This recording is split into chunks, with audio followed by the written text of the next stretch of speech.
So again, I welcome everyone to the Ridgefield Library. This library has been so phenomenal in terms of supporting all of the arts, but poetry in particular. Oops, did someone?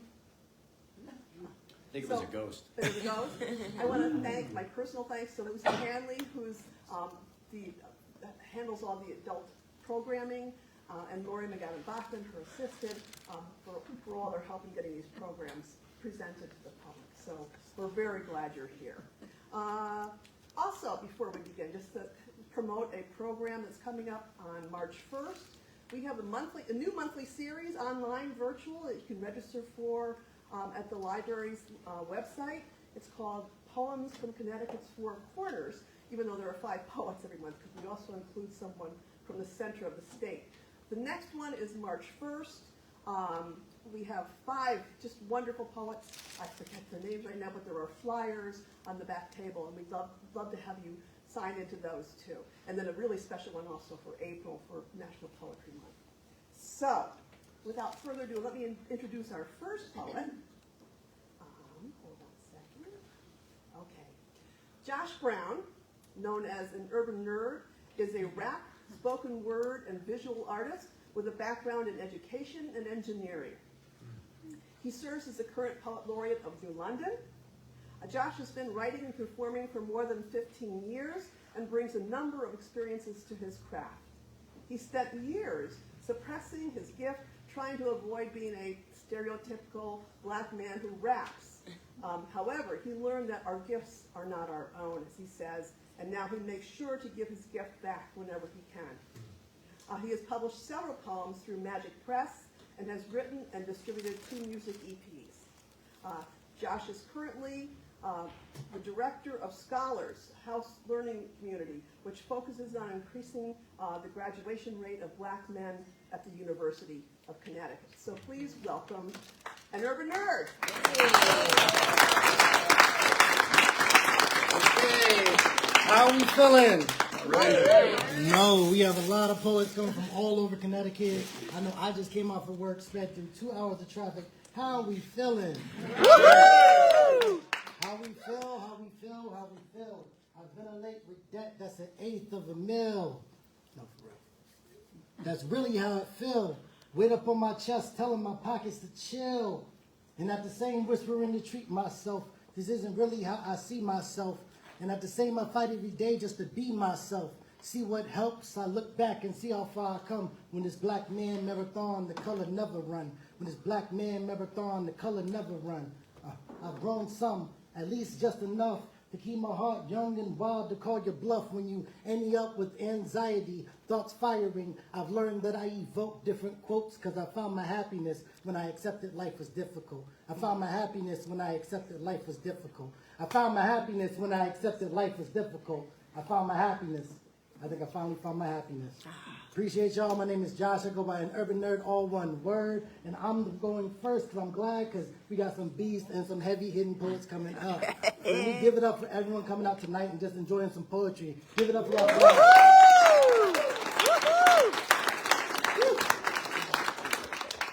Okay, so I'm really excited whenever we can come together for poetry. Because there was a time not too long ago where we were doing virtual poetry. And if there's anything about trying to do poetry, your laptop, you got family members in the house, or you're in your car, it's not a good look. First poem I want to kick off is a poem just reflecting on that weird time of the pandemic, and being happy that we can come together to celebrate some words. So the name of this piece is, Are You Still Watching? Are you still watching? I awake to the glow of my TV screen. Silence ringing in my ear. Like the fallout of an explosion and everything has stood still. Dust particles drift like the upside down, and I stare at the screen blankly. I have no idea the time nor the day, but I'm tuned into the frequency. Are you still watching? My head creaks swiftly as I look towards the remote. My body feels as if it was frozen, petrified for eons, but my eyelids yell in agony that they have not rested nearly long enough. My arms ache as I feel the lactic acid build up. My hips hinge with the sound of stone sliding across stone. Are you still watching? If I press no, I can go back to my fantasy slumber. I can be at peace again and not need contact with the mortal realm.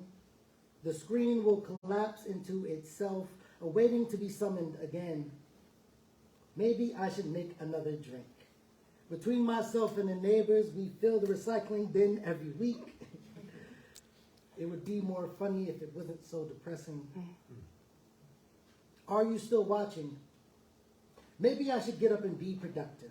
With all this time on my hands, there's so many projects I wanted to start. Productive. I never thought I would hate hearing that word. Be productive. As if we haven't been reductive, forced into our based forms. Who cares about surviving a pandemic? What banana bread recipe have you used? Did you start making candles? Are you making a new album? You know you can teach yourself Photoshop now. I always wanted time for myself, but I didn't expect to feel trapped in my mind. Are you still watching? If I click yes, my eyes will begin to water from the screen time, start seeing stripes like Tiger King. No, I am not turning on my camera, Karen. I'm sick of people giving empty compliments and pointing out objects in my home. The Zoom exhaustion is intrusive enough. I'm engorged from consuming screens and bits of LEDs. I could hurl up snow and taste the static. That's how seltzer tastes anyway, like static. I can't stand static. Are you still watching? Too many apps to keep up with, way too much social media for my health, and even more racism than white Americans could fathom, but just enough to forget in 2 years we march, I scream, I stream into pillow, I'm drained, I'm ringed of nutrition, and I yearn for contact. Yes.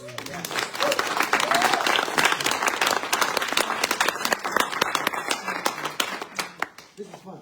Because coming up, I get to share some pieces that I've shared, and I'm like, well, this is old, but I'm like, they never heard this poem. So I get to go around and see what poems I want to share, and I like sharing this poem because I am an educator. I work with young black individuals now in college, but I've also taught high school, and this poem was actually formed, hey, what's up? This poem was actually formed from a conversation with my students.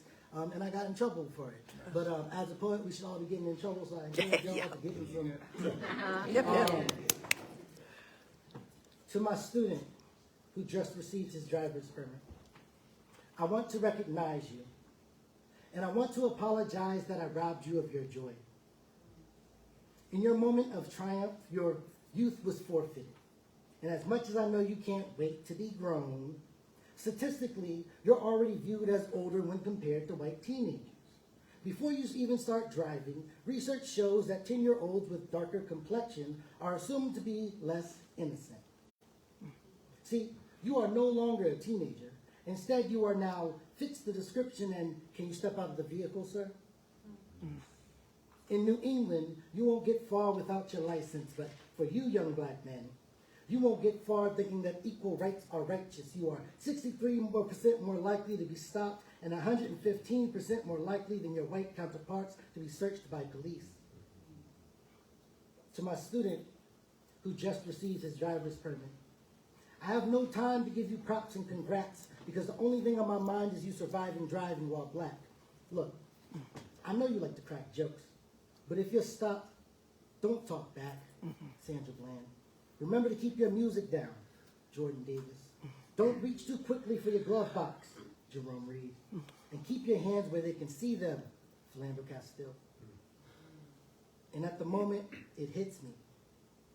Like the police dog that dragged me when I was 11. How corrupt is the system when a permit terrifies me? How can I teach my students they can be anything when my skin color still defines me? How many white parents are this mortified when their children start driving? It's as antagonizing as the officers that harassed and laughed at me in my hospital bed. How many scenarios run through their heads because I could weep for this young man's childhood? To my student who just received his driver's permit, I understand why you no longer want police in your school campus. Ironic how you can feel targeted and at the same time feel abandoned. Students miss school for court cases just for judges to throw out those same cases because they mixed up their black faces, but let's not assume they're racist. Imagine if we funded our youth like we said we do. There would be fewer moped hot pursuits. No wonder students feel they must race when every time they see police their hearts race. Our whole life we are raised to make white people, I mean officers, feel comfortable. Innocent until we say so. Suspects must practice restraint. The weight of it all could crush your chest like the 5 officers that pinned me to the ground during my mental breakdown. We must have uncomfortable conversations and not talk about them. We must fund our crisis intervention, peer navigators and social workers. We must fund a livable wage, fund housing outside of EB, Pfizer, and college students. The hardest lessons I have to teach my students is that they can't afford the city they live in. Compensate our black educators and ensure the board and admin reflect the community. To my student who just received his driver's permit, know that I am proud of you. At times, being black and carefree is an act of revolution. I pray you never meet a bad apple that fell from the rotten tree. I pray you never have to scream, I can't breathe. George Floyd, Ronald Gilbert, Philando Castile, Eric Garner, the London's own, Rashana Gilbert. Thank you.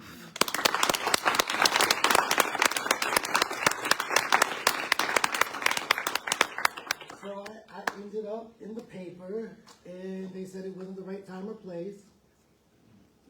I did that poem at the police chief inauguration. Where else am I going to talk to all the chiefs in Southeast Connecticut? Ironically, a year later, 2 years later, I bumped into one of them, and they're like, I was really thinking about that piece after what happened. Sure you were. With that, my last piece.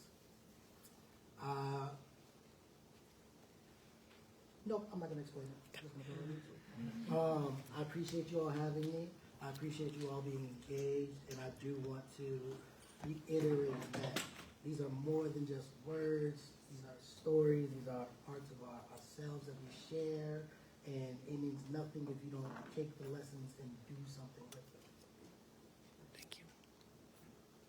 Dreams allow you to commune with your ancestors. After my Uncle Junie passed, I remember having a strange dream. I recall being transported to a jungle, walking into a clearing and seeing my uncle, but I didn't quite recognize him. He had grown disfigured and began to merge with the sycamore tree. He was frozen in a crucifixated position, vulnerable yet appearing aged and wizened. Now, if you knew my uncle, he was a fast talker, a smooth singer, and a bad man with the guitar in his hand. He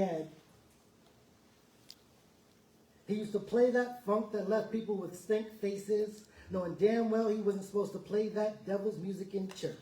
He would gyrate his hips, he would scrunch up his shoulders, he would be winking at us kids in the pews, making us laugh. We know we weren't supposed to. And as the years passed and the memories lost their luster, seeing my Uncle Junie, he would crack a joke, he would ask for $1 or $2, might conjure up tears, but I always felt he had a big heart. Ironic that I see him now, surrendering to the elements, crucifixated as his arms twisted, intertwined. Figs budding from his fingertips, we locked eyes, his pupils a fiery white. I heard the creaking of old rocking chairs as he turned the corners of his mouth and spoke. Nephew, these are your relatives. These are your distant cousins. I want you to meet them. I want you to know them. I want you to learn from them.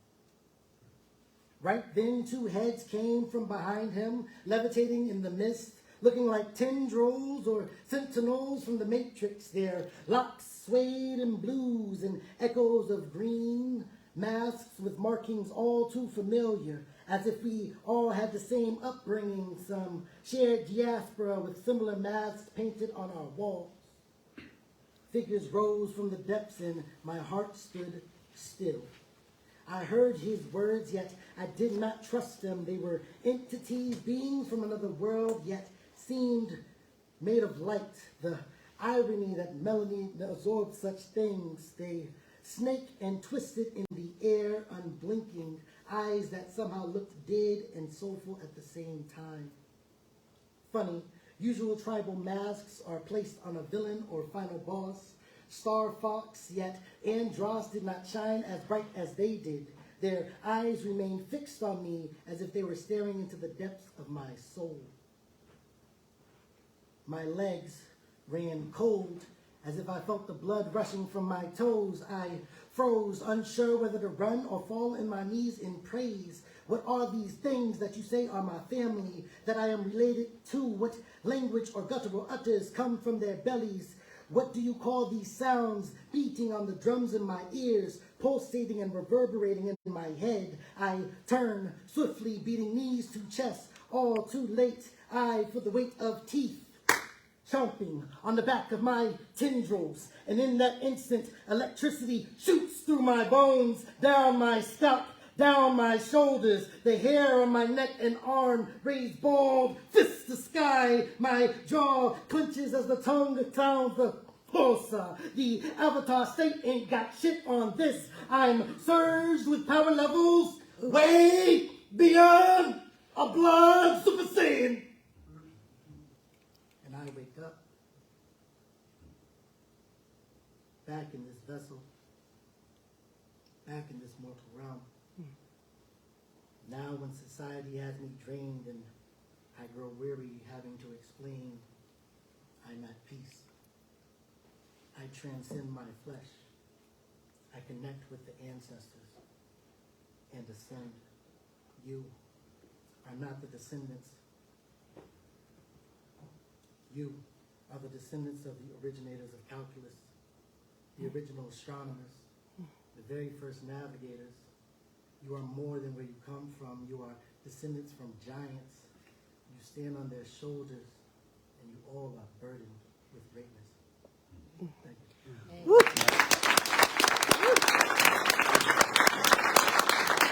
Thank you, guys.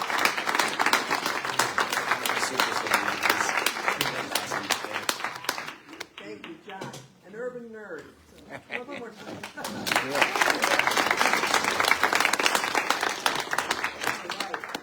More folks coming in. Welcome, everyone. We're so glad you came.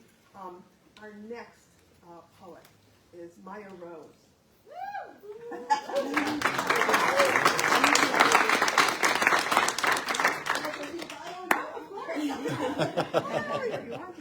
MayaRose has studied and performed theater, improv, and poetry throughout Connecticut, New York, and Los Angeles. In LA, she became inspired to bring her poetry to the next level while working as a co-coordinator. Time is 7:30, and the library will be closing in 30 minutes. Technology will start to shut down in 20 minutes. Please save your work or send it. Chuck, we gotta start Thank moving you. chairs away. Anyway, she was working as a co-coordinator with Expression Mondays, a local open mic and performance organization. There she was part of a team that launched FLOW, F-L-O-W, which stands for Fluent Love of Words, which has grown into a successful nonprofit that rehabilitates incarcerated youth in LA and is led by 2017 CNN hero, Mr. Harry Grammer. MayaRose writes poetry, spoken word, and lyrical essays that speak to her unique experience of life, anywhere from personal encounters to broad yet difficult social commentary. She approaches all her work through the lens of redemption and evolution as one navigates through the spirals of life. Her book, Poems from My Broken Heart, Expressions on the Spiral of Life, is available on Amazon. You have copies tonight? I don't. Oh, I dear. know. Yeah, I'm manifesting a new publisher, so I think that's There you go. And she has a second collection currently in the works called Grace and Lifeline. And she ran Expression Mondays East at Never Ending Books in New Haven for 7 years, and currently co-hosts Coffee House Speakeasy Open Mic at Studio Hill Gallery in Woodbury. So please welcome MayaRose. I would have edited that down if I had known it was so long. It's kind of my standard bio. I'm a theater person, so I'm going to be up on the stage. Of course, absolutely. Awesome. And then I did time it out, but you might have to give me like a little 2-minute warning, just in case. So hopefully,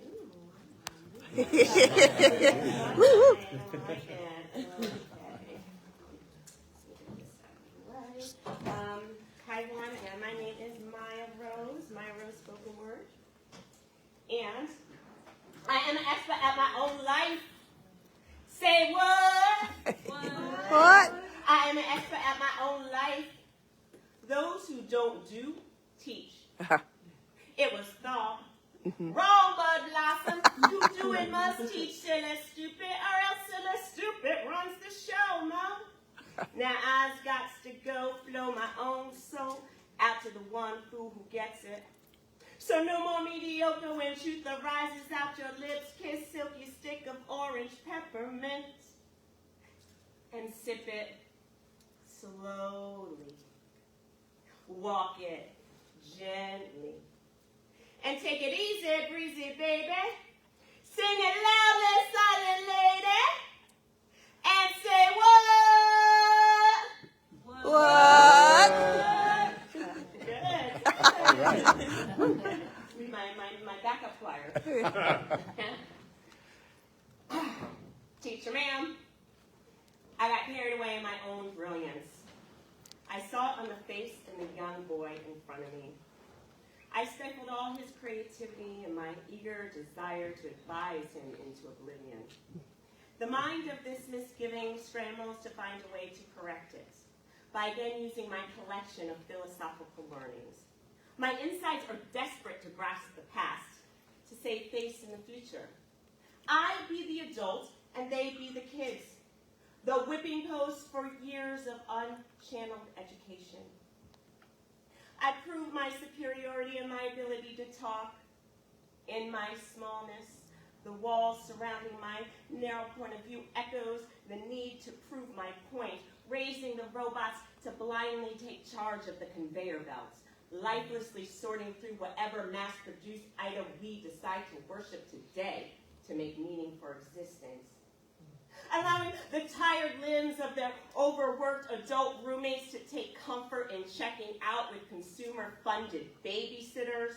Gifted and growing up to be the best competitive destroyers of anything green, natural, and healthy, yet prosperous enough to spend 2 weeks vacation searching for places green, natural, and healthy, not in my backyard, covered in weed killer, nitrogen, and electric fencing. Those innocent eyes that I gaze into, knowing nothing of the spirit of innovation. My degree won't allow it, and history hasn't laid the groundwork. No time for it. The bell rang, and the next team needs to use the field while your hot pocket is getting cold. Pay attention, because I know best. According to the classroom monitor's assessment of my loyal adherence to the standards in which we are all too weak to dismantle, crumbling ourselves instead. Wasting the flame designed to spark a new toy to play with here for our own amusement. Stopped for a mere moment to try to enjoy a blip of senseless wonder and forever in the face of the young boy in front of me.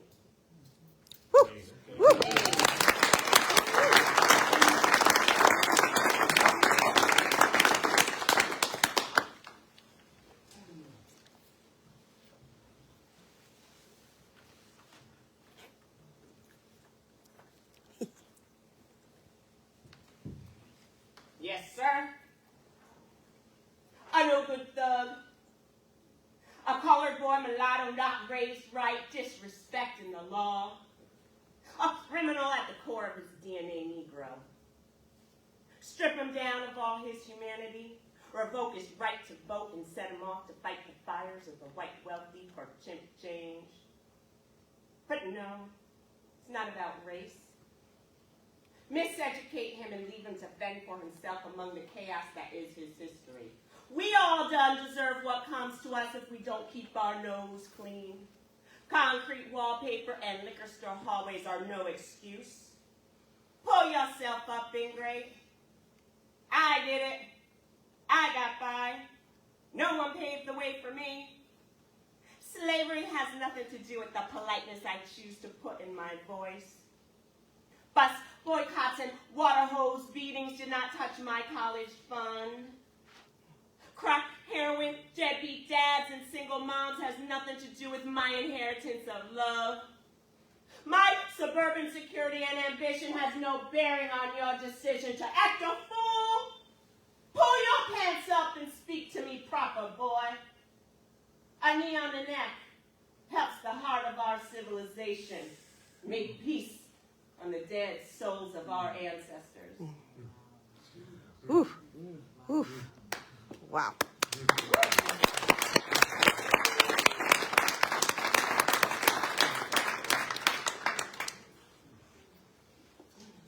Heavy, huh? Wonderful. That's good. I no longer believe my heart. What does that thing know about life? It only sees emotions. Clouds of dust and smoke, illusion of fear and hurt that disguises itself as truth.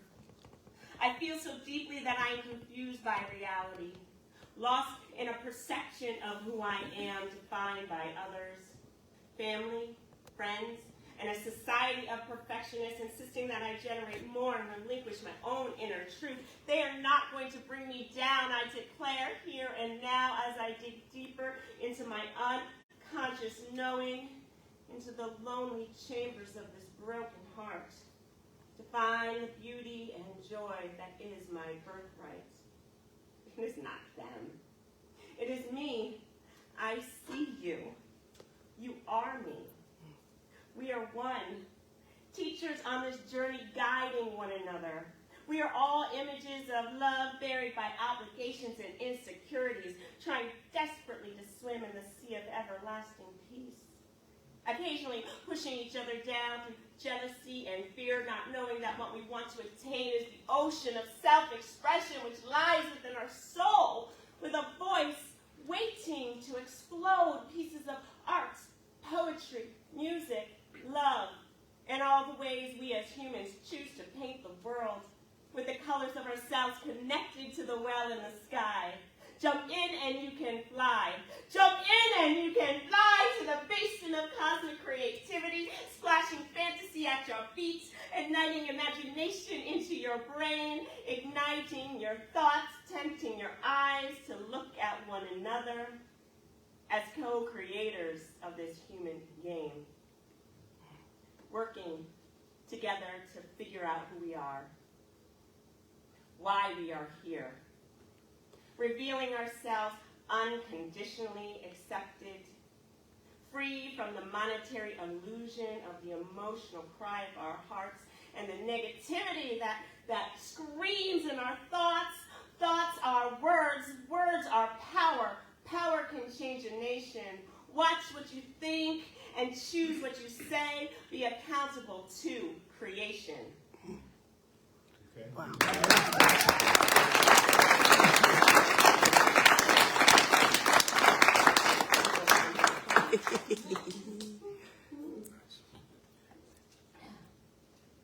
Have your love home. Okay. I can't wrap my brain around it. Baby, it's just too dense. This twisted relationship to me don't make no sense. I try to love you with no conditions, but the jive you're talking has me suspicious. You avoid me, gal, don't return my calls. I ain't got strength enough to penetrate your walls. Cause mine are getting higher, don't know how to trust again. This silly dance some more inspiration for my pen. It's all Greek to me, K-love, what affection. I have to think this way for my own house protection. Aphrodite, I'm begging hard for you to cast your spell on me. Let me feel your grace within and set my spirit free. From the angst and the pain, there's no more places left to run. This revolution inside me, unyielding, has begun. I got my strength to carry on. God, it's on you I lean. No more longing for that kingdom. I alone, I stand as queen. Woohoo!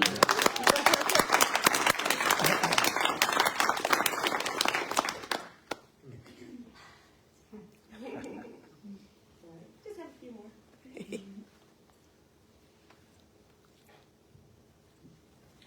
The middle place, in which the black on my face covers up the white jeans I carry within. Unable to fully embrace the shame that history has set upon my people.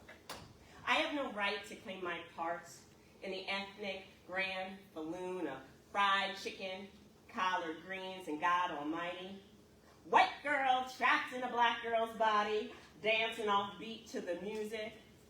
Unsettled identity found in a box of relaxer and a Debbie Gibson song. I give props to Mariah in a language that I am not supposed to use, the slang of which dangles suffocating my outward appearance. A shell of myself that I am obligated to pay tribute to in a mode of composure that keeps our reputation in good standing. The public view of my kind weighs solely on my ability to act right.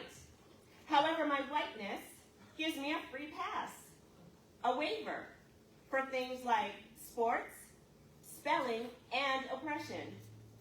Though the Wonka Tonka whisper from our native bloods transcends this segregation with a gentle wisdom from above. Wow.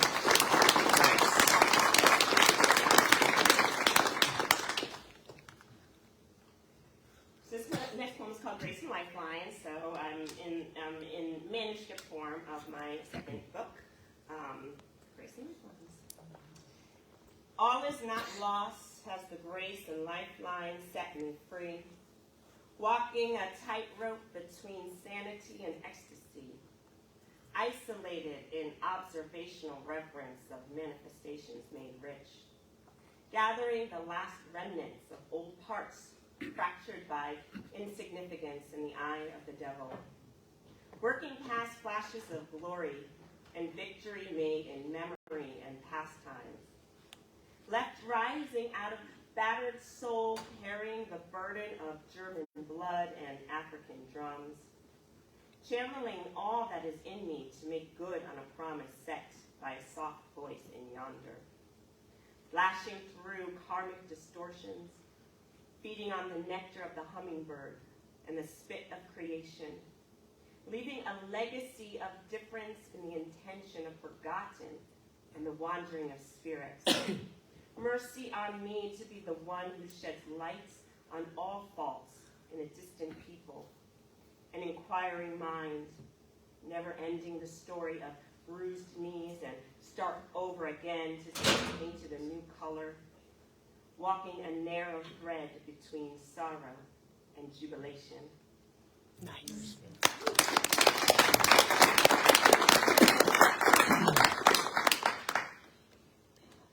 So this is my book, Poems for My Broken Heart. You can get it on Amazon. Time is 7:45. The library will be closing in 15 minutes.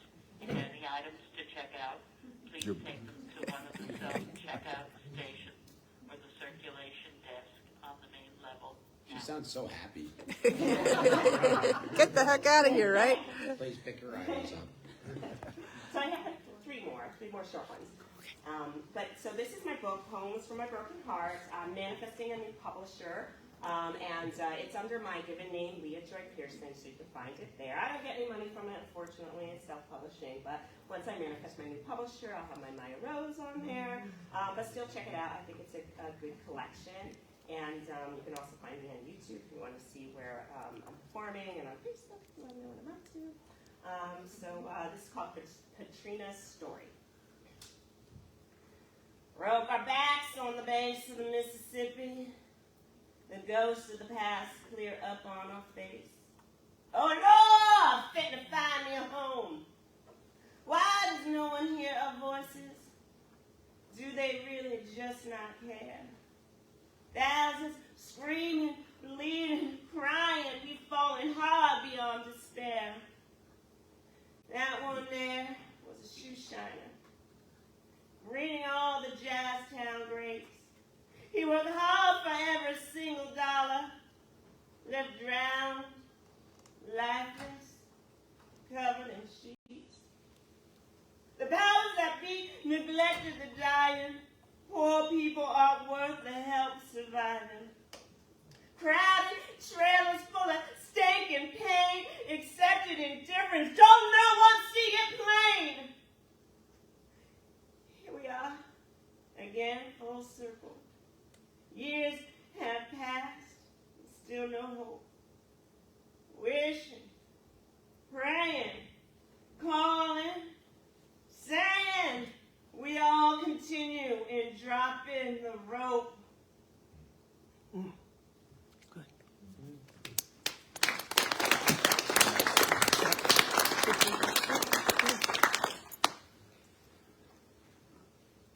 A letter read, Elizabeth Warren berated. Coretta sing, Coretta strong. I oppose justice, hear our voice. Sweet Home Alabama sung around the fire, a summer anthem. A woman, black silky skin speaks. Chill the free exercise of the ballot, walk with me. Violin sounds in the distance. Intimidate and frighten black elderly voters, get off the bus. Terror, still she stands. A shabby attempt, Mr. Man. Justice, chairman, committee. Reprehensible conduct rewarded to the highest office. Have deaf ears lost this legacy? Divine masculine rooted together towards a better kind of life and prayers to die a natural death. Love and calculation. A king of kind and dinner on the table. Service by two, and the work goes on, though she grieves. A podium set in a pool of blood. Peace by a nation reaching past a vision of short sight. Inspiration by a movement left in our hands, and a holiday. Here we go.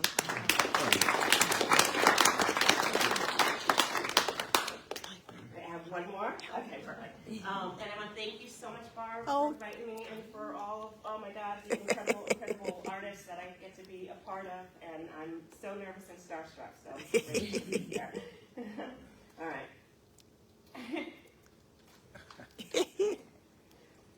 I'm not open to feedback. I see it on your face, nicely tucked away in the folds of that compliment on how my words touched your heart. A friendly tip from that one time he spoke her poem in front of the class and learned how to project and articulate correctly.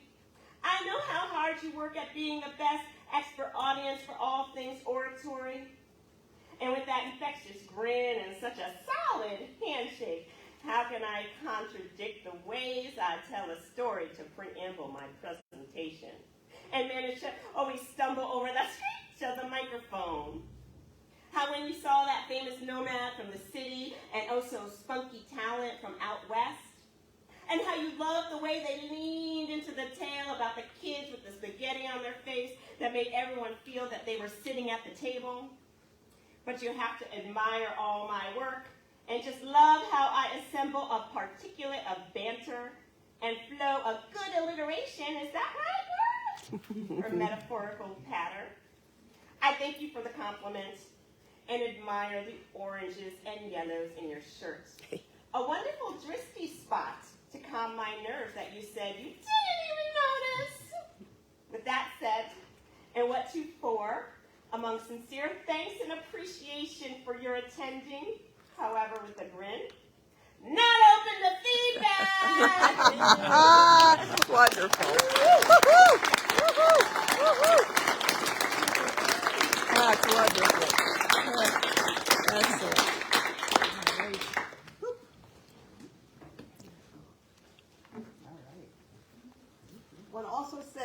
welcome to the Facebook Live audience.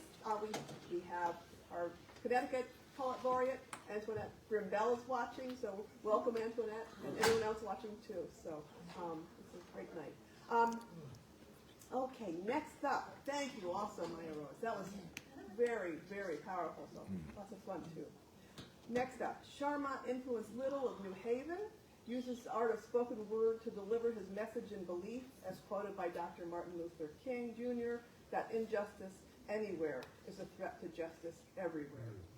His goal is to educate and inspire people of all ages and mindsets with a strong focus on inner city youth.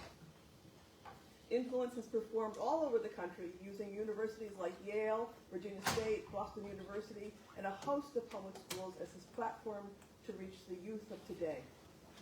Influence has also performed at prestigious poetry venues, from the Nuyorican Poetry Cafe in New York City to the Lizard's Lounge in Cambridge, Mass.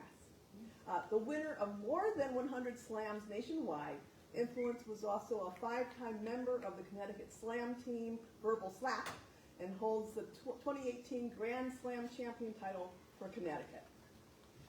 One of Influence's greatest accomplishments was to open for the NAACP Image Awards in 2019.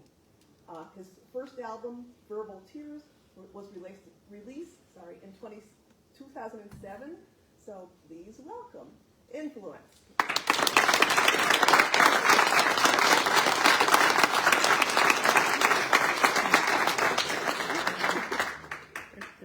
Hi, I'm Phil.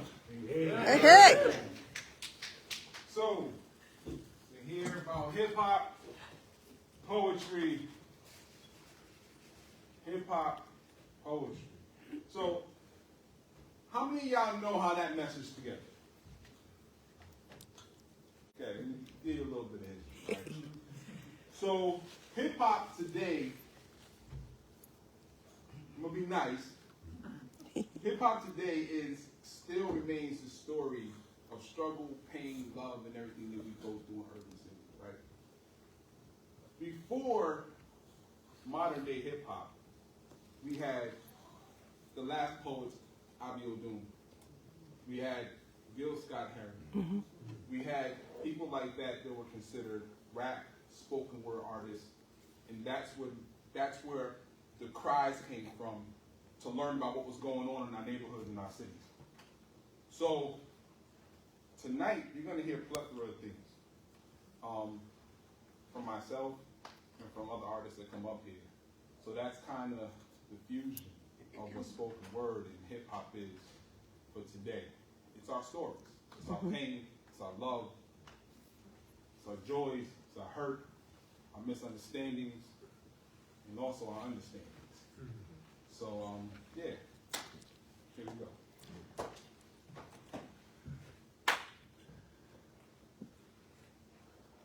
I don't care what you hear on the stage tonight.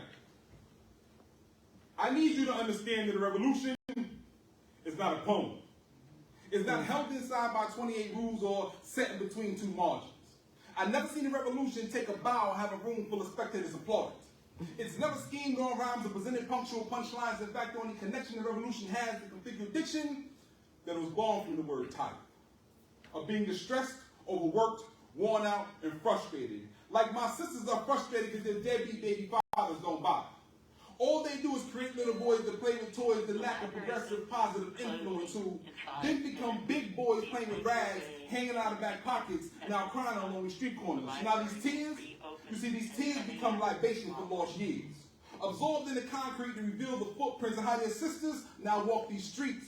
Because there's no secret that she gives all her secrets to Victoria and Calvin, who's more inclined to disrespect her. When the hieroglyphs on Kunta's back, she's been a revolution that compelled them to protect her. They say he neglects her, buying her soul and selling his own for diamonds and cars, and now master gets a 2-for-1 deal. That's why I tell these poets on the stage to spit from your soul, because this thing is real. But yet, what's more important is your actions when they stop their hand clapping. Because you see, a revolution is not a poem. If it was, way before Barack and Michelle was on the scene, our children would have known that intellectual elegance is reachable. See, this thing here is teachable. But poets got to walk through the words they spitting through. I'm tired of poets that scream Black Lives Matter, but the only time they sit in is at open mics. The only time they feel like they dying is when they losing the slang. I need you to understand, doesn't matter how many degrees you reach for, that just becomes your degree of separation, your disconnection from your people, if you don't let them know these hymns you spin from your soul to see it. See, poetry is life to me. It's everything in the world that you couldn't imagine. So when you touch this mic, you respect it with reverence. You bring intellectual niceness. Because this is like the soul of my people, man. Spoken word poetry. Simply priceless. Right?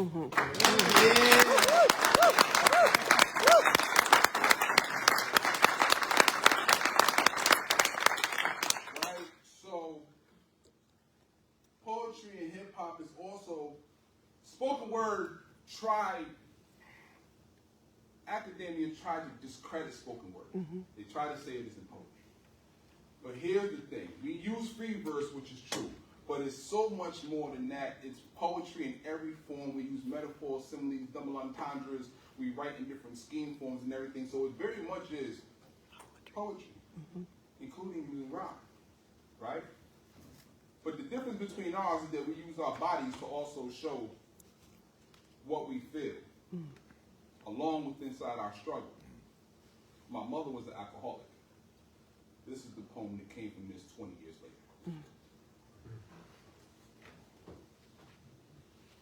So I can remember the first line.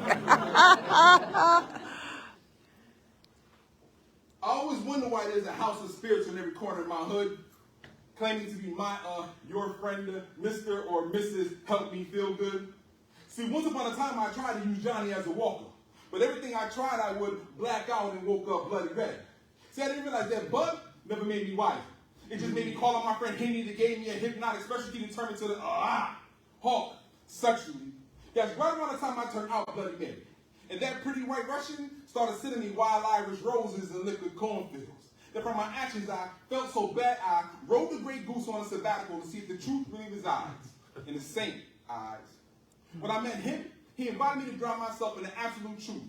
That life is more like sex on the beach. But to me, it was like having a gangbang with 10 different vodkas. So we walk around as inebriated zombies, looking to bury ourselves in local towers or become the freaks of the night in slummy after hours. Fellas, we're too busy chasing buttery nipples and pink panties, trying to get into lane our fuzzy neighbors while this the Belvedere serves this tea in Long Island. You see, we're caught between inebriation and realization, using classified downers to get us up so we can put it down, but the only thing we bring down is our self-esteem, our self-respect. So bartenders, can I get a nip of control? I mean, just a shot of inspiration. Instead of chasing crisp styles, our styles and actions should be worthwhile. So our kids can stop jumping on the boat of Captain Morgan and jump on the rosters of Morehouse and Spelman. And remember, there's nothing about rum that's ever going to make you Jamaican. See, the only thing that should have my soul is the one that can save it. My life is like a martini. It should be slowly stirred, never shaken. So if you don't stop throwing our dreams in the sea brims of despair, the only thing we're going to ever see shine is the Southern home. Woo. Woo.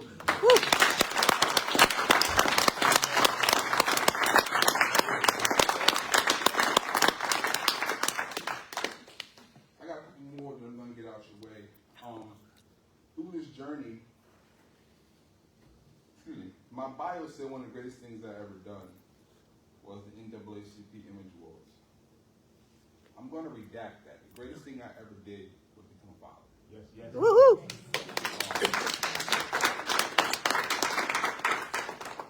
So learning what a father means, and growing into being a father, and then being a girl dad at that, and having your daughters teach you way more than you think you ever know. Here's what came from. It's 8 o'clock. I'm sorry. I'm sorry, influence. Thank you, and have a good evening. All right, there we go. She doesn't even seem happy and she's getting to work. When you have a daughter, braiding hair isn't just braiding hair. It's a process. Wash. Keep her thoughts clean to help pick up the danger of the work. Condition. To recondition her roots so she realizes she's not a black, broken, brittle piece of herself. Blow dry. Medium to low heat. Protect the history of her roots. Seal in your lessons. You see, this is a process, because these lying relaxers will rip them from our culture like native tongues will rip from her mouth. You see, when men have daughters, we hear, you're going to reap what you sow.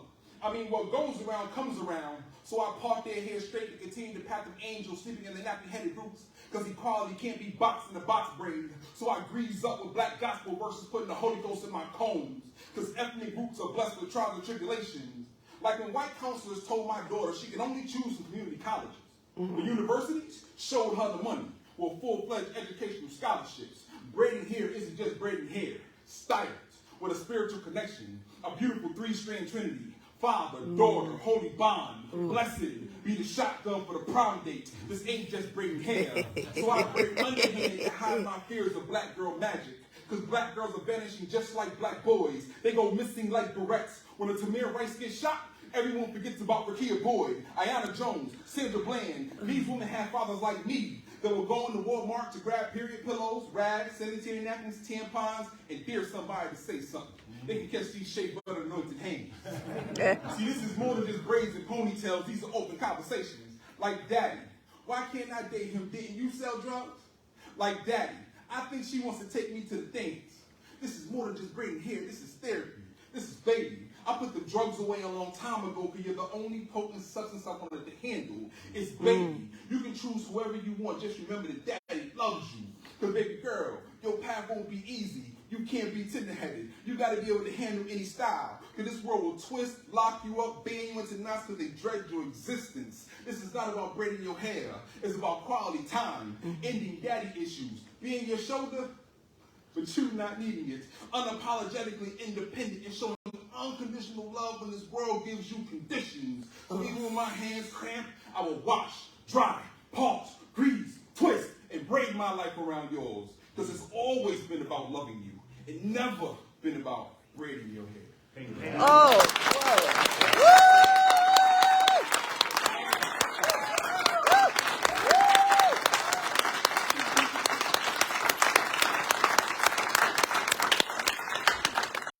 So, for the sake of time, I'm going to give you a choice of one of the last two poems, but one of two poems. One is a love poem because society loves to paint black men as angry, and we love harder than you would ever imagine. Two is a poem about gun violence in young men that I do workshops with. Besides everything that she read on that, whatever you want to call it, I'm a nurse. I've been a nurse for 15 years. Oh, wow. I'm a home care nurse, so I heal people from the inside out, wound care specialist. So you can have that poem, or you can have the love poem. Both. Both. Yep. Both. All right, let's see. All right, so I'll give it the love poem because I haven't done that one in a long time.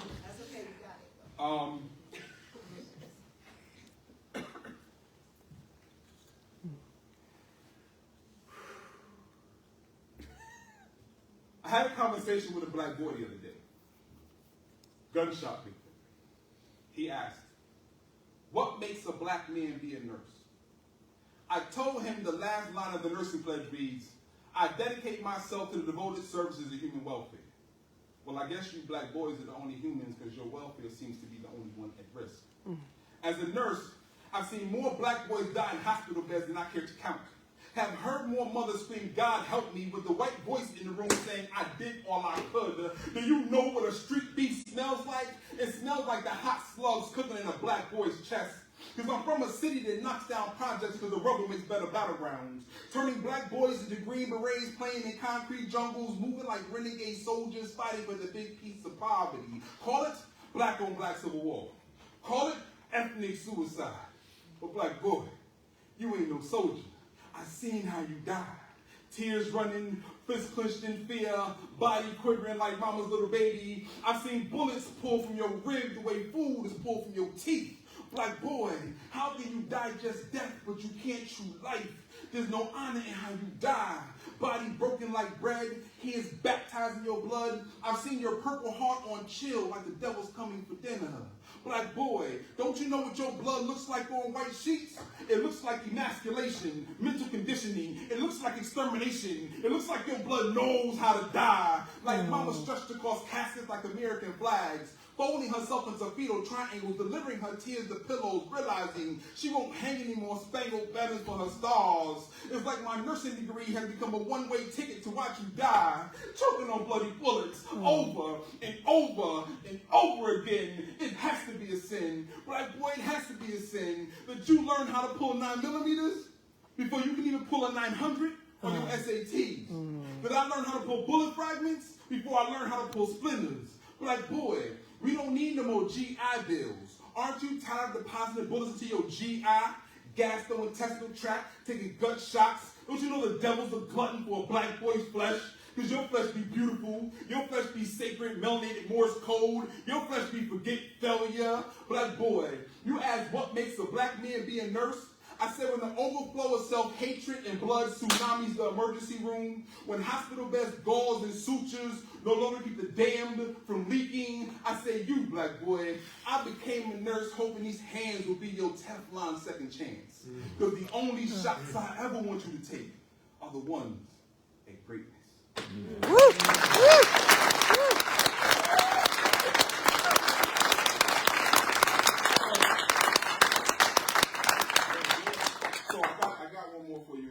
Before I end, I do want to plug the stuff real quick. The stuff that I do. The T-shirts in the back, you see, they say "Influence of Life," and they said it has some other logos and stuff on them. I started that out of to find a way to help me do what I wanted to do, which in a help another way, which was feed communities. And so I created a clothing line to do that. And so, like last Thanksgiving and Christmas, we fed probably about 50 or 60 families. Not just giving them a plate of food, but giving them entire grocery bags. Every family that was referred to me from either Head Start programs, DCF, Clifford Bears, wherever, they got a whole turkey, 2 boxes of stuff, and 2 boxes of mashed potatoes, all the vegetables that you could find on the shelf, apple pies, everything that you had at your Thanksgiving dinners, they now had at theirs. And all it took was a referral from the source to me and their address, and me and my wife delivered it to all these families over Thanksgiving. That's great. So purchasing those hoodies and those T-shirts and stuff back there is how I do it. Thank you. Okay. That being said, let's get to the love poem that I might forget.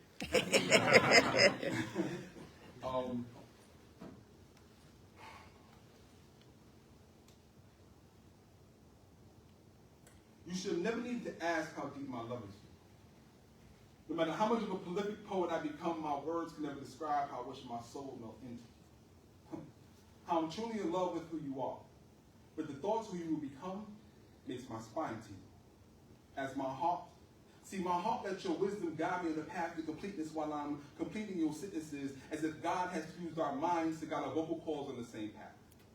So when I speak, I glorify your name just a tad bit less than his, with the full understanding that loving you is spiritual. Because baby, your smile. Your smile is so inspiring. It's like God spoke the book of Psalms to my soul through your lips. So me even thinking of touching the lustful way has become my greatest sin. So baby girl, you can rest assured, before my lips touch yours, will hold the same faith and compassion when God made heaven. Because I can fully understand why he made your skin feel as soft as silk. So when I wrap myself into you, I will emerge from your cocoon a better man. See, I can never leave you behind because you're my right hand. But some try to describe you as the sun within my galaxy, but you're so much more deeper than that. You intrigue every part of my mental capacity. In fact, you are my infinite destiny. If I had to give you a letter grade between A and Z, it would have to be an I, because you're my inspiration. Out of all the poems that I've written, this has become my greatest creation, like it was birthed from my ribs. See, this is godly manifestation. A gift. So I profess my unconditional love and devotion to you. So our love can be the sands of time, never withering thin. Then I can spend my life and not my reincarnation to show you how much I love you over and over and over and over again. Because you're more than just my queen, you see, you're my devotion for living. It's like I'm baptized in joyful tears. I'm Daniel in the lion's den defeating your fears. elated by the fact that you walk with the grace and pride of Mother Africa, as your education speaks echoes of Timbuktu, which explains why I feel adored, educated, and nurtured by you. Ask me how much I love you, girl, I adore you. I want to explore our relationship like Enoch did the 10 layers of heaven, just so God can see me back to show the rest of the world what the face of true love is. So I'm so sorry if I really ever told you how much you mean to me. You have to realize that I was just caught up in beautiful you.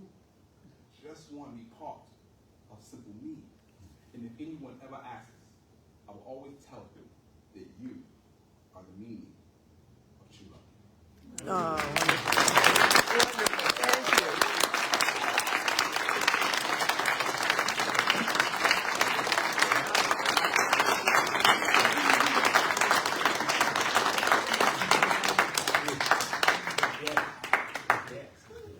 Sharmont, is that T-shirt, is the poem that you performed on the T-shirt about the gun violence? About the young black boys. There's a T-shirt here with my profile on it, and half of the profile are the words to the poem of Black Boy. Okay. So please take a look at the merchandise after the performance. All right. So next we have Goddess Tymani Rain is a 25-year-old, multifaceted, believe me, Connecticut artist. Between the ages 3 and 7, she started creative writing, dance, and playing violin, which ignited her passion for performing arts, and she continued as a teenager. During her pregnancy with her son in 2018, like her mother, she was inspired to dive deep and truly experience her passions. Tymani now hosts slams and features across the U.S. and virtually on international platforms. Some of her accomplishments are placing 3rd in the Z Experience Slam a little bit earlier this year, ranking 17th at International SIPS in 2021, placing 1st in multiple slams throughout the Northeast, and then hosting and performing at the 2021 Women in the World Poetry Slam in Texas, WAPS. And featuring in Newark, New Jersey City Hall alongside Mayor Baraka, son of activist Amiri Baraka. Goddess Tymani currently curates and assists in writing workshops, offers mentorship for youth and adults, and hosts the Poets Realm open mic in Bridgeport, Connecticut, the 1st and 4th Wednesday of each month. So please welcome Goddess.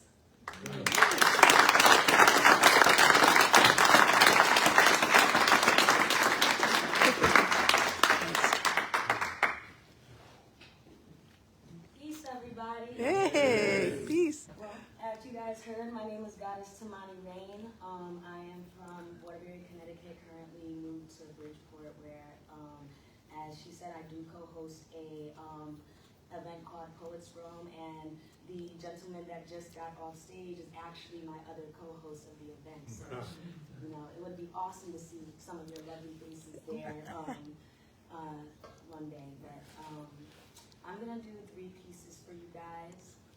The first piece I'm going to get into, first I'll say that my pieces normally revolve around revolutionary and mental health work. And one thing that I think all writers and all poets can agree with is that we don't write for an audience, we write for ourselves, and they just so happen to be so powerful or so meaningful that we have to share it with the world because we know someone else will be able to resonate. This piece is a piece that I feel like I needed to write for myself my whole life, and it's called Flawless. I always get asked how my face is so clear. My melanin radiates warm undertones of sun rays. I am all natural with all the brains to match, and every room I enter, I'm the center of attention because I'm pretty. Pretty messed up. Pretty sick of looking in the mirror, watching my weight fluctuate with the switch of my hips. I hate being skinny. My bones show how easily I snap. Misery loves company even when I don't. My personality is a big fake smile. Teeth stained from blunts that taught me to suppress my emotions at 15. I wanted to feel exotic inside and out, less like light-skinned privilege, mixed opportunity. surviving life with my appearance. You know, my freckles deem me innocent, but no one notices that each dot is a bullet point to my insecurities. At 18, I rarely showed skin. You see, my face is the only part of my body unblemished. I have legs of a goddess parted too many times without the blessing of their creator. Turn my temple tomb.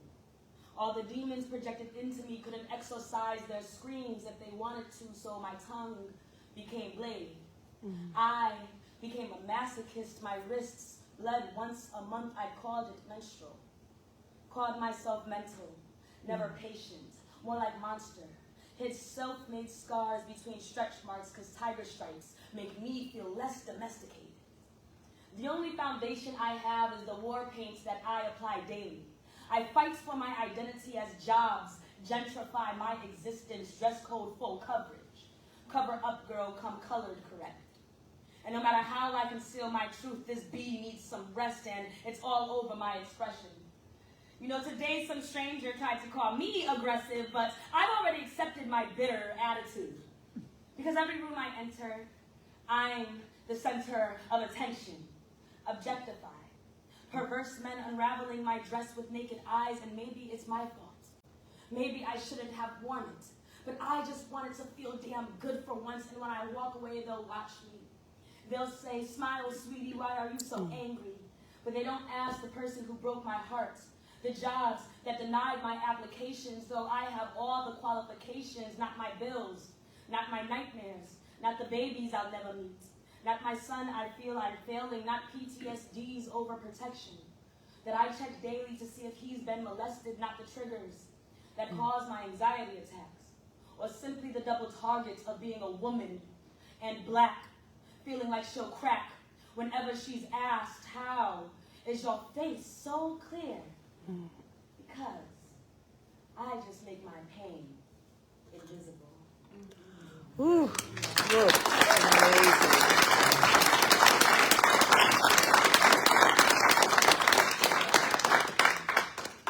So this next piece I'm going to get into was actually, it was originally a piece that I wrote 1 minute long, to be 1 minute long.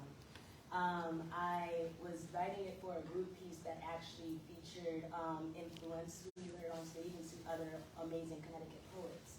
And I loved the concept so much that I just needed to expand on the piece I wrote. And that piece was basically conceptualized around the Sha'Carri Richardson situation. I'm not sure if you guys are aware of Sha'Carri Richardson, but she was an Olympian track runner who unfortunately was disqualified over smoking weed.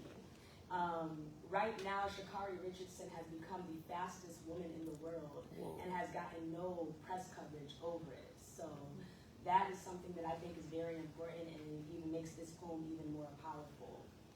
So this is a dedication to young black girls.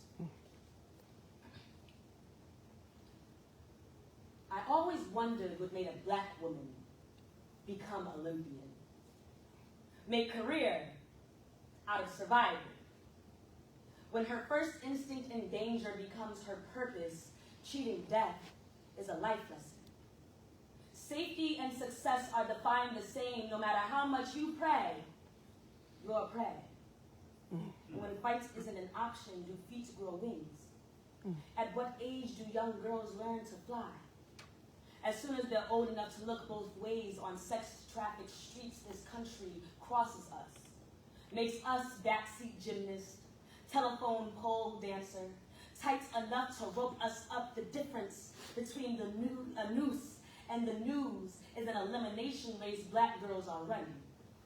Late for class, passing predators outside school bus doors, a sidewalk of pedophiles masking as mommy's friends, and I pray that the only time little girls get caught fast is on a track, that they stay on track, make career out of survival. But how do you be both contestants and trophy, constantly searching for self, only allowed to smoke? The competition, the system, rewards us as stereotype, sexualized a face, pretty enough for crucifixion, and the fruits it bears. I wonder how you make career out of survival. make entertainment out of generational curse? Does the audience's applause cause PTSD, post-traumatic slavery disorder, pre-trial sense of death? Maybe there's reason to choose sprint over relay. It's over quicker. You don't have to trust anyone else's hand. You're less likely to step on our ancestors turning in their grave. Watching our innate abilities become American propaganda, we're still for sale.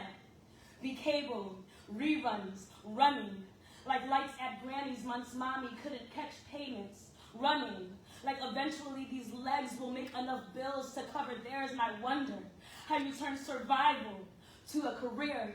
Be prime in your primal, a beast. And maybe that's why this world wants to euthanize us. We're the most disrespected in America. They count on our downfall. Send a senseless census to keep us on the red line.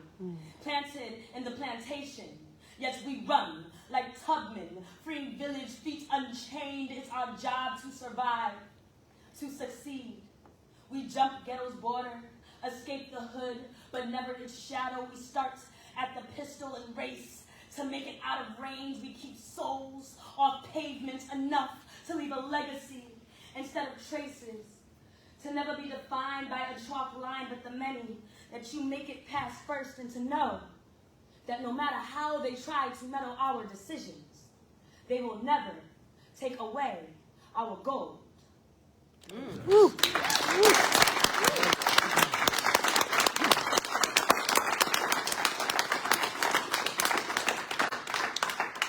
So there are so many different ways that I can explain this piece that I'm going to close out with, but I think I will let this piece speak for itself. And it's called Share the Video.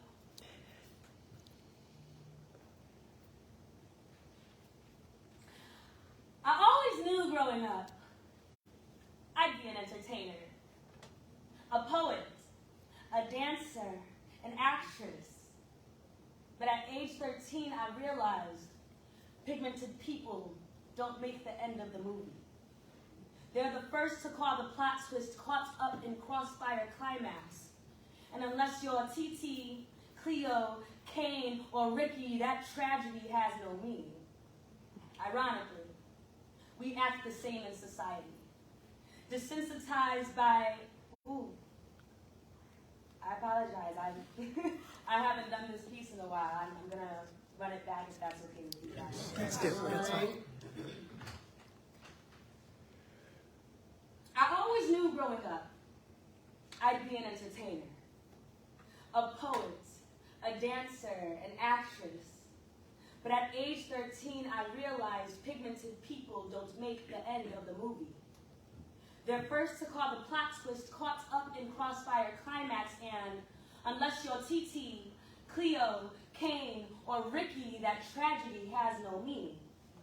And ironically, we act the same in society. Desensitized to system's targets, yet we scream at skies when our hands control the bullets. And now, immortalized on a t-shirt and candle lightings around phone poles are the new funeral service. There ain't no church in murder. So tell me, how great is our God allowing his greatest creations to die cold on pavement? I've seen this film. One, too many times, but I always wanted to be an actress. So if I get casted in the next caskets, make sure you share the video. That B-movie quality might have enough evidence to disregard any criminal charge or mental health records. Share the video. The media won't show I'm no coward. I simply panicked, went frantic trying to breathe, felt my vertebrae snap when I screamed, "Where's my mother?" Show her the video. She'll gather memories when press points trigger fingers saying I ran the streets. She'll tell them I wrote every day. Angry alliterations cured my writer's block because she was my inspiration. I sang so loud she hid my Alicia Keys CDs. Didn't realize the world may never know my name. She'll tell them I danced under the ceiling fan, Said the wind in my movements took me to another dimension, and she won't forget to mention how I acted. Acted like these smiles were easy to wear. Like eyes didn't flood with raging fear, imagining the blood of white supremacy on my hands. You know, they were intimidated. My mentality blends Malcolm X, Assata Shakur, and Sojourner. The truth shall set me free. I am a healer, disguised as a gypsy. Yet they saw a witch. Afraid of my black girl magic, in 1693 I'd be burned at a stake. But today, I could be lynched. You see, nothing's changed. So if I die young, it was by someone else's hand. Gun, a sacrifice for my father, my brother, ex-lovers, my son. Make me a movement. I want to rest in reparations, not peace. Throw me a twerk party for 40 days and 40 nights. Get more than 40 acres and a mule. It's only right. I write my eulogy in case I don't have a case without a camera. If my death is a dishonor to my life, share the video. Control the narrative. Share the video. Control the narrative. Because the only difference between suicide and martyrdom is press coverage. But if our only coverage is crucifixion, show them God. Show them how grandma's hands made miracles, how she birthed a womb full of generations. Tell them black don't crack, turn Polaroids to Instagram posts and show them we are more than death and incarceration. The Reagan era ain't got nothing on us. Tell them to televise the revolution. We are not children of the sorcerers that you forgot to burn. We are the spirits of the ones that you did. We remember, and we always reincarnate. Woo!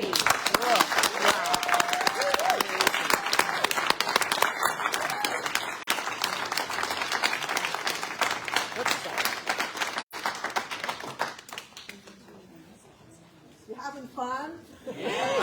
Oh, wow. This is amazing. Okay, our final performer. I can do this all night, but our final performer this evening, Iyaba Ibo Mandingo, is a painter, poet, writer, actor, playwright, arts collaborator, artist advocate, and arts educator. He came to the United States from his native country of Antigua as a young boy. Today, Iyaba teaches in and around the tri-state area as a master teaching artist. His Bridgeport Art Gallery serves as a workspace, classroom, and a creative hub. Iyaba has appeared regularly as a performance poet in venues across the U.S. and abroad, including the Fort Greene Juneteenth Arts Festival, the Nuyorican Poetry Cafe, Brooklyn Moon, and the Next Door Cafe, and he was the keynote performer at the 2011 Westchester, New York Poetry Festival. In 2015, he embarked on his first African tour, bringing his one-man play Unframed, his first novel, Sins of My Fathers, and his poetry to South Africa and Nigeria. Iyaba has authored 3 chapbooks of poetry, 41 Times, American Exile, and 40 Days and 40 Nights of Right. His first full-length poetry collection, You Tongue Heavy, Laka 56, was released in 2018. So please welcome Iyaba.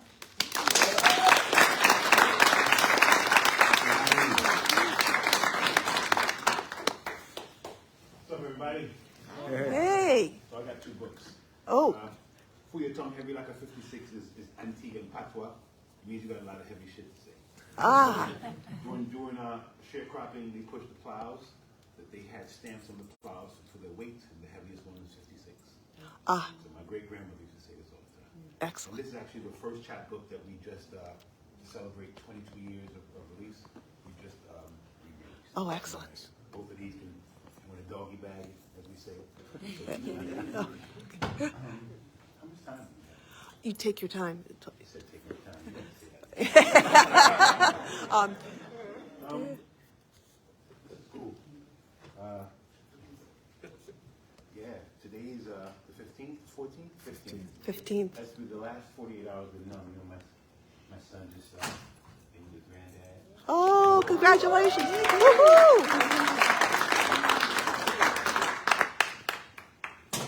I'm pretty excited.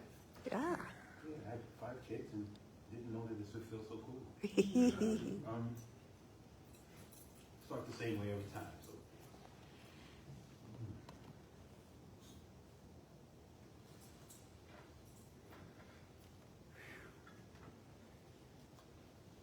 He sits to me like a tidal warrior contemplating his youth. Battles lost and won enough his search for truth.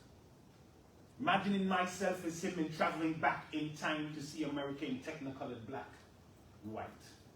And Ku Klux Klan birds crosses in the night in response to our black demands were mute and southern magnolias were dead, castrated peculiar fruit. When Jim Crow signed us water fountains and before Martin Luther climbed his mountains. To all of this encompass small walk this old man who sits next door. With skin so full of melanin, the South must have been rough for him. He must have swallowed all his pride to take America in stride and still be here at 86. In spite of all the stones and sticks they used to try to break old bones and Hoover's taps on Dewey's phones and all the blood that's been run from US manufactured guns. And all the lying presidents. And all the times they raised the rent and all the blacks to war they sent to die for them and all the sellout black leaders who lied for them. Through all of this old man walked and still to sit and hear him talk. His strength remains, his pride remains, his love remains, his stride. It remains. He died this year, but I will not forget. And I haven't forgotten you, Mother dear.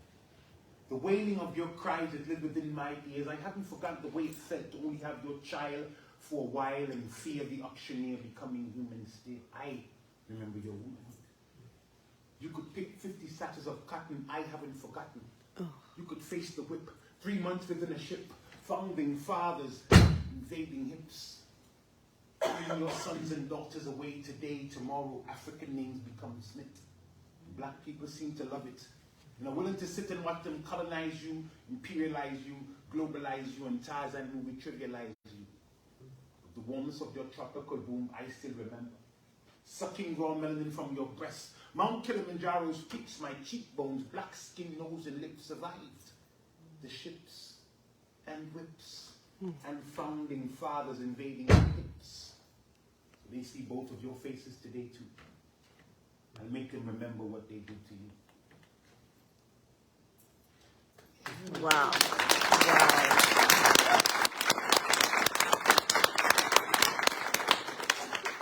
So the butterflies are going now. It's like the little conversation to get them in. Down so I can not faint. No. Yeah, it's never gets easy up here. No. Anybody that tells you that they lie. Always, this is not natural to talk in front of people like this. I don't know what I would do without it. Right, exactly.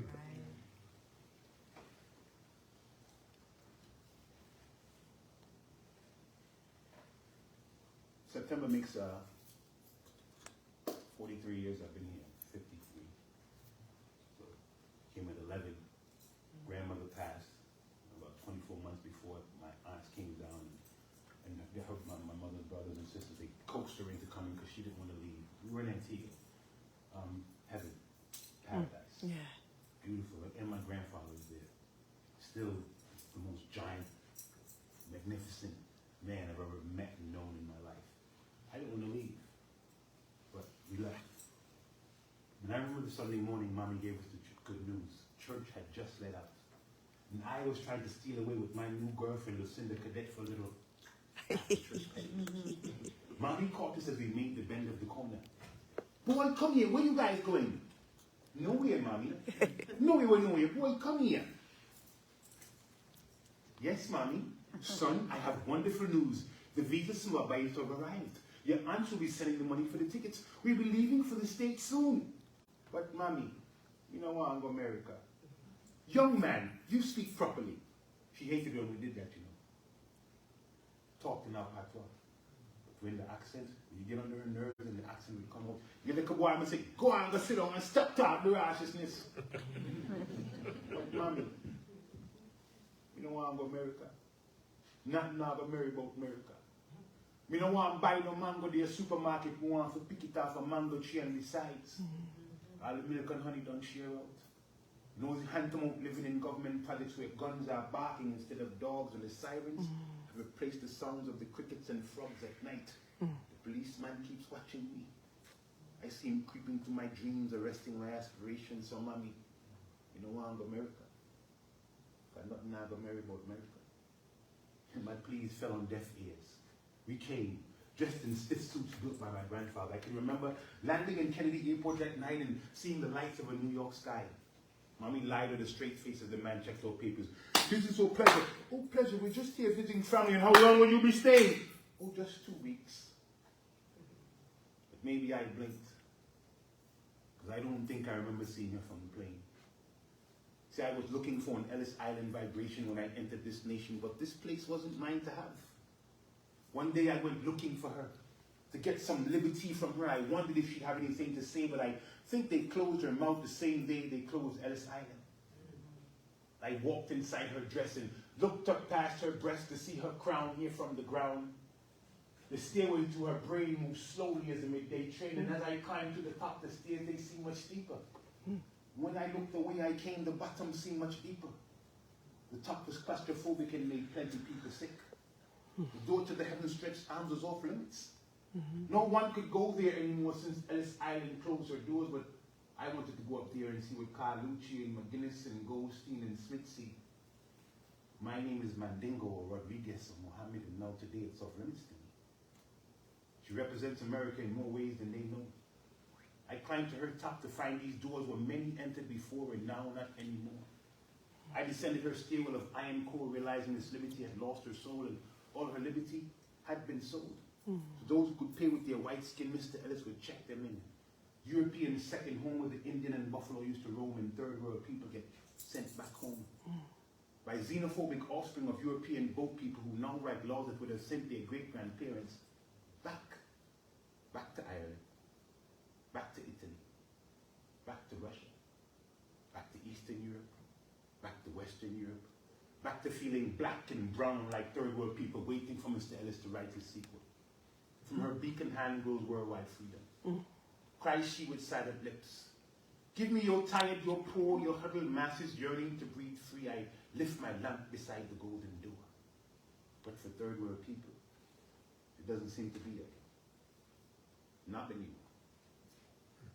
Maybe I blinked. Oof.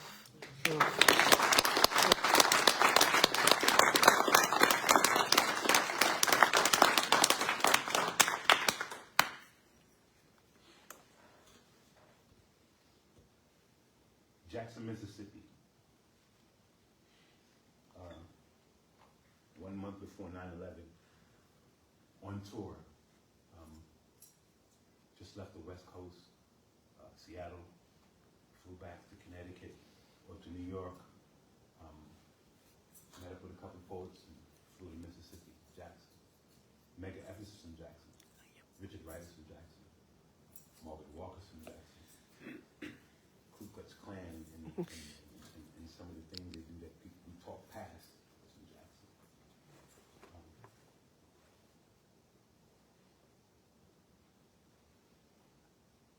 On the morning of 9/11, I went and got a pen and pad to write my 9/11 poem, because by then I had already been pigeonholed as the revolutionary poet. I would always speak to the elephant in the room, if you will. And I wanted to do that, and out came trying to tell my brothers, listen what I say, hey, don't go down that way, they'll swing you from a tree. Listen to me, brother, don't you go down that way, they'll swing you from a tree someday. Listen, my brother, to what I'm trying to say, whoa, Lord, yeah. Planning to swing you from a tree today.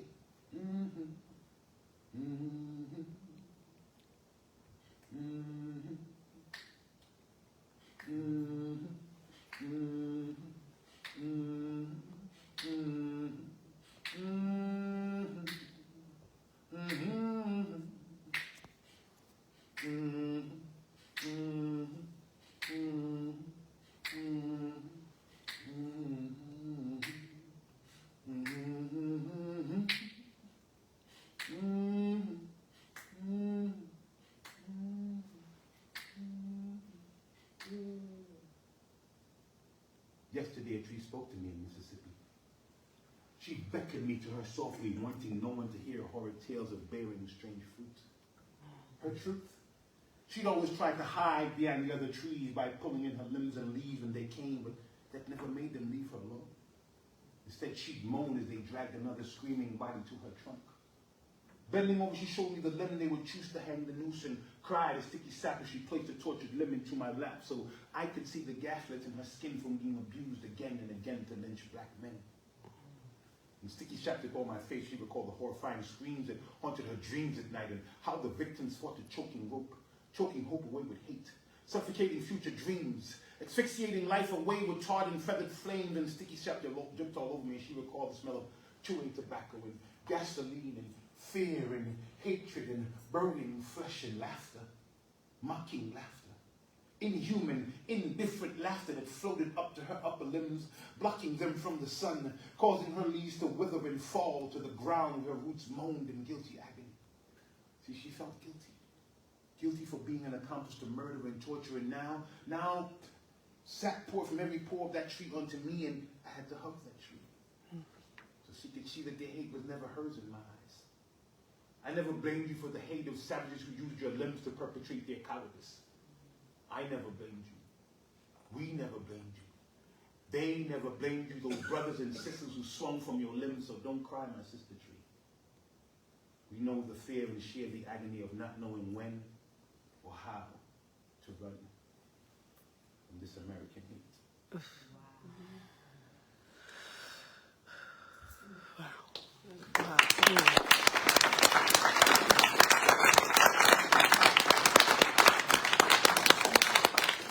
One of my greatest achievement also is fatherhood and grandfatherhood.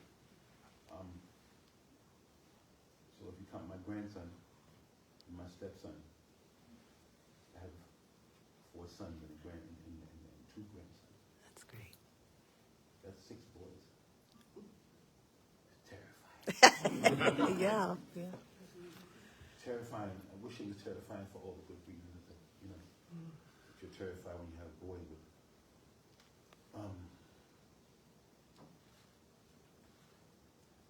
1999, Malik was 10. And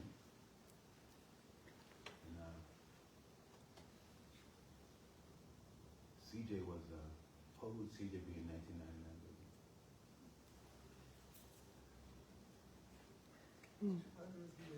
18, 17 years old. He's 17. And Kofi was 4. Matiba was 5. And Amadou Diallo got killed. I shit my pants. I don't know if I can say that. Because you're supposed to protect your children. And even more so when you're a father, it's like it's hardwired into you, like you're the protector. That's helplessness that you don't ever want to feel, that you don't wish on an enemy. There's nothing you could do about it. At that time, at least they were boys, they were kids. I could send them up to their rooms. When I got nervous, I could go and check and make sure they came in the house early. Today, Chris is 40 years old this year. No, 41 this year. 41. Right? This year. Malik will be 34. Atiba will be 28. Kofi's 27 and he just had a son. I'm still shitting my pants. Because now, Malik lives in Chicago by himself. Atiba lives in Bridgeport, New Haven. Kofi lives in Virginia. And Chris is in Atlanta, in Georgia. And they're all grown men now. I can't tell them to go up to their room. Can't tell them not to go in their car and drive. Hopelessness, helplessness is like multiplied now. Because it's helpless, like, they can get stuck by the cops. And I taught them to defend their blackness, to be proud, so that's probably the worst thing to tell them. Because they're not going to allow anybody to make a fool of them. And they're going to speak up for their rights. And they're going to quote the Declaration of Independence. And they're going to quote the police code for their town. That's how we taught them. But go get them murdered. Some helpless shit. poem 41 times when we were boys, thinking that it would be a good poem. Never realizing that 20-something years later, that poem would sound like it just wrote it 5 minutes ago. So I hate that this is my signature poem. And I hate that this poem is still so friggin' relevant. And I hate that this poem still makes me cry when I think about it, because I don't know how to protect my children. I have 2 daughters as well, and a granddaughter.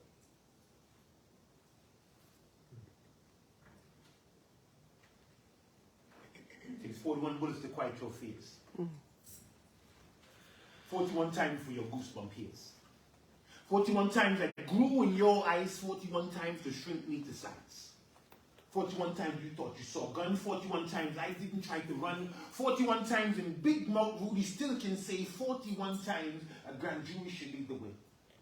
41 times you still get paid leave, 41 times my mother will have to grieve, 41 fears of your fear, you heard at me, 41 times my black skin was all you could see. 41 times to make you feel brave, 41 times I was a revenging slave. 41 times some lynch mob from your past move like a spirit possessing your ass. 41 times you pulled out your rope. 41 times to strangle my throat. 41 times from 4 different cops. 41 times before one you thought, stop! Stop! Stop! Stop! Stop.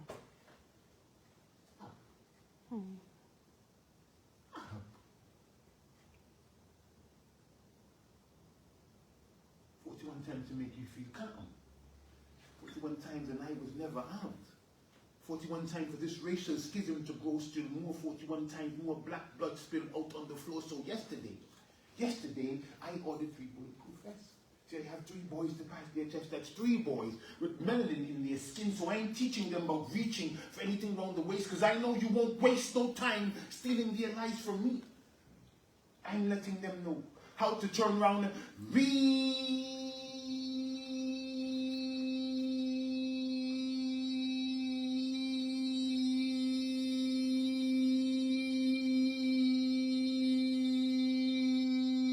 slow, so you can know it's not a gun you see, and send them home alive to me.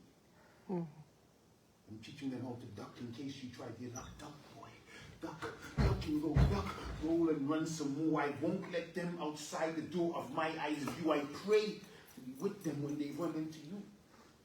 Jumping out of bed with visions in my head of dead phone calls, and standing in dark halls at the morgue with 1 million mothers crying, dressed in their best black dress, wishing they'd ordered my bulletproof vest. Overprotective and paranoid too, but all I can do is all I can do to keep my 5 sons and 2 daughters, grandson and granddaughter, safe from you, and make them allergic to policeman blue. What else can I do? I have 3 Hamadoos. And I wonder, yeah, they could be shown better. What else can I do with all my Hamadoos? And I'm falling on the ground. They could be Mike Brown. What else can I do with all my Hamadoos? And I think they got a plan. My daughters look just like Sandra Bland. What else can I do? I have so many Hamadoos. Could be falling in the void. They look just like George Floyd. Oh, God.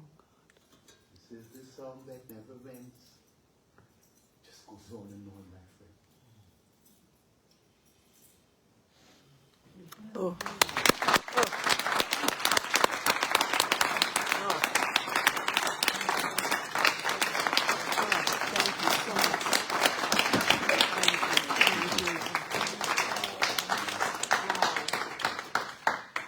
Be more grateful. I mean, this has just been amazing for our 5 performers, this wonderful audience.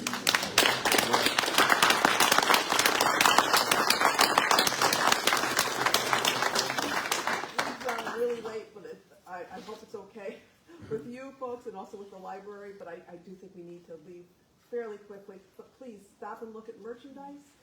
Consider joining us online on March 1st for Poems from Connecticut's Five Corners. And thank you. Please say hello to the performers.